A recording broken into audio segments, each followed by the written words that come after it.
सबसे चर्चित सब्जेक्ट और देश वेनेजुएला। आज आपको मैं वेनेजुएला की इतिहास बताऊं। यह सबसे अमीर देश था, फिर अचानक बहुत गरीब हो गया और स्तर यहां तक आ गया कि इसके राष्ट्रपति को कब्जे में कर लिया गया। वेनेजुएला की खोज कोलंबस ने किया था, आपको बताऊं, और इस पर 300 सालों तक स्पेन ने शासन किया है।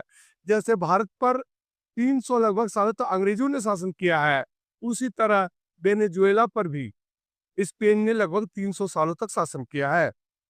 यहाँ 1910 में पहली बार 1910 के आसपास पहली बार यहाँ पता चला कि यहाँ तेल का भंडार है।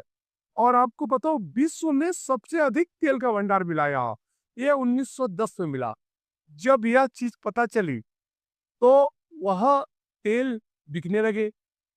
नतीजा ये हुआ कि वहाँ के सब लोग कुछ काम करना ही छोड़ दिए, क्योंकि उनके पास पैसे आने लगे, तेल बिकने लगा, वहाँ स्वास्थ्य फ्री हो गया, वहाँ एजुकेशन फ्री हो गया, और पैसे इस देश के पास बहुत ज्यादा आने लगे। तो उस देश की मैन्युफैक्चरिंग जीरो हो गई और वह हर चीज विदेश पे डिपेंड होने लगा, क्योंकि पैसे तो थे ही और पैसे से हर चीज का मंगाया जा सकता।